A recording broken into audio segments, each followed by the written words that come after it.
Hello students. आज हम अपनी 3 एक्सपोनेंशियल इंडिटरमिनेट फॉर्म्स के बारे में पढ़ने वाले हैं। हम ऑलरेडी 4 अलजेब्रिक इंडिटरमिनेट फॉर्म्स को पढ़ चुके हैं।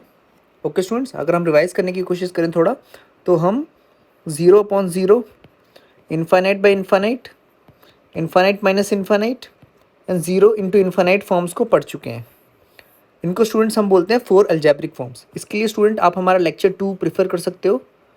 आप हमारा लिमिट का लेक्चर 2 देखोगे तो आपको ये 4 इंडिटरमिनेट फॉर्म्स जो कि अलजेब्रिक फॉर्म्स हैं बेसिकली, वो समझ में आ जाएंगे। Okay students, 4 algebraic forms are discussed in lecture 2, so you can view our playlist. Now students, अब हम 3 इंडिटरमिनेट फॉर्म्स को पढ़ने वाले हैं जो कि एक्सपोनेंशियल हैं। पहले समझने की कोशिश करते हैं स्टूडेंट, वो 3 एक्सपोनेंशियल फॉर्म्स हैं क्या। That is 1 raised to the power of infinite। मैं ऑलरेडी स्टूडेंट लास्ट लेक्चर में आपको बता चुका हूँ, यहाँ पर जो 1 raised to the power of infinite है, यहाँ पर जो 1 होता है, यहाँ पर 10 into 1 होता है। यहाँ पर 1 के ऊपर एरो मैंने इसलिए लगा रखा है क्योंकि ये जो 1 है 1 को टेंड कर रहा है, एग्जैक्टली 1 नहीं है स्टूडेंट्स। इसी तरह से जो सेकंड इंडिटरमिनेट फॉर्म्स होती है वो होती है 0 की पावर 0। ओके स्टूडेंट्स, इसी तरह से जो थर्ड इंडिटरमिनेट फॉर्म है हमारी, वो है इन्फाइनाइट की पावर 0। तो ना तो स्टूडेंट 0 की पावर 0 होता है, ना 1 होता है। इसी तरह से इन्फाइनाइट की पावर 0 भी ना तो 1 होता है ना 0 होता है। ओके स्टूडेंट्स, तो ये 3 स्पेशल एक्सपोनेंशियल इंडिटरमिनेट फॉर्म्स हैं जिनको हम इस लेक्चर में समझने की कोशिश करेंगे। ओके स्टूडेंट्स, स्टूडेंट इस लेक्चर में हम इन फॉर्म्स को देखने की कोशिश करेंगे, मतलब कैसे इनको आइडेंटिफाई करते हैं या फिर क्या इनके एग्जांपल्स हो सकते हैं। Let's start with our examples. अगर मैं आपको एक क्वेश्चन दूँ students, let's start with example of 1 raised to the power of infinite. Okay students, let us take limit x tends to pi/2. Let us take 2x upon pi, और ये whole raise कर रहा है raised to the power of 10x. Okay students, अब अगर आप limit check करने की कोशिश करो, लेट्स ट्राई चेक लिमिट, क्योंकि स्टूडेंट स्टेप 1 क्या होता है, लिमिट का चेक करना। तो स्टूडेंट अभी इन लेक्चर्स में आपको लिमिट चेक करना, लिमिट आइडेंटिफाई करना सिखा रहा हूँ। आगे का इसके बाद जो लेक्चर्स आएंगे उसमें हम सारी लिमिट्स को स्टेप बाय स्टेप सॉल्व करने का सीखेंगे।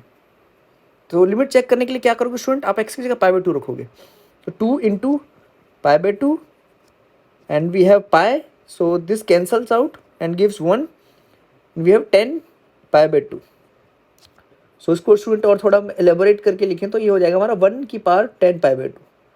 और स्टूडेंट आपको ऑलरेडी पता है जो 10 pi/2 होता है वो इन्फाइनाइट होता है, इन्फाइनाइट को 10 करता है, so it's 1 raised to the power of infinite।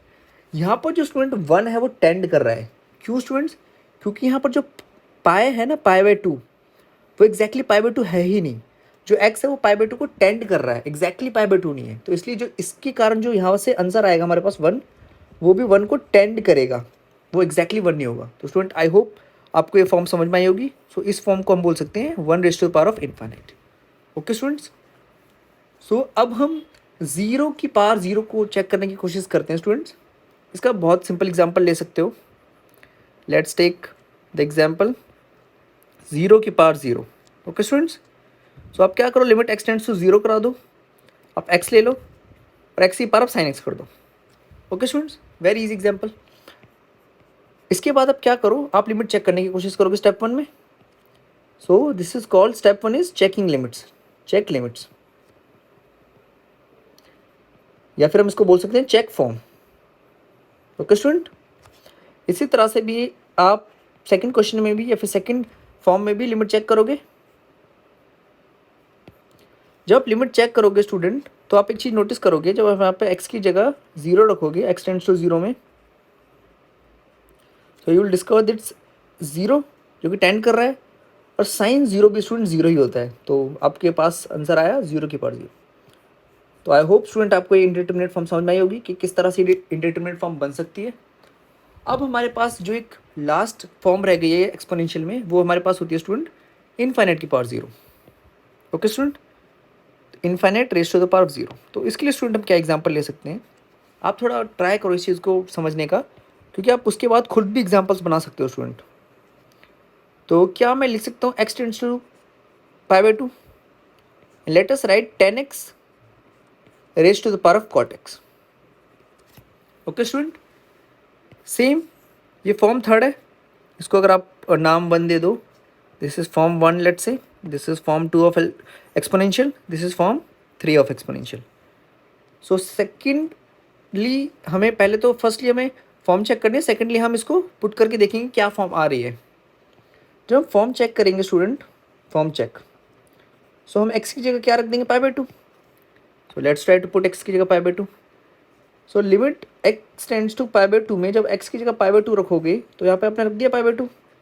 तो स्टूडेंट जब आप लिमिट रख देते हो तो आप ये चीज़ नहीं लिखते, बट मैं आपको दिखा रहा हूँ, बट आप डायरेक्टली लिखते हो. सो आपने ये रखा π/2. स्टूडेंट यहाँ पर π/2 नहीं आएगा, यहाँ पर हमने 10 की जगह रखा है π/2. सो 10 π/2 और ये रेज्ड हो रहा है कॉट की पावर π/2. Correct students. अब आपको ऑलरेडी पता है स्टूडेंट कि 10 की पावर π/2 क्या होता है, इन्फाइनाइट. कॉट π/2 क्या होता है स्टूडेंट, 0. सो हमारे पास फॉर्म क्या आ गई, infinite raise to the power of 0 या फिर infinity raise to the power of 0. Okay students. तो इस तरह से हम इन 3 एक्सपोनेंशियल इंडिपेंडेंट फॉर्म्स को समझ सकते हैं और इनके करस्पॉन्डिंग हम क्वेश्चंस भी करेंगे. Okay students. सो अब हम इस क्वेश्चन को करने की कोशिश करते हैं. सो स्टूडेंट बेसिकली ये दो क्वेश्चन एक साथ दे रखे हैं आपको. क्वेश्चन 1 में आपको लिमिट जो है x टेंड्स टू 0 कर रही है. सेकंड क्वेश्चन में आपकी जो लिमिट है वो इन्फाइनाइट को टेंड कर रही है. तो क्वेश्चन 1 करने की कोशिश करें हम. इस क्वेश्चन में क्या करना है स्टूडेंट, पहले आप क्वेश्चन को समझने की कोशिश करो. आपको लिमिट x टेंड्स टू 0 दे रखा है, x टेंड्स टू इन्फाइनाइट दे रखा है केस 1 में और केस 2 में, और आपको क्वेश्चन दे रखा है ax² + bx + c upon x equal to 0. और आपको फर्स्ट केस में ABC की वैल्यू निकालनी है, सेकंड केस में BBC की वैल्यू निकालनी है. सो इसके लिए क्या करोगे student, let's try to understand this question.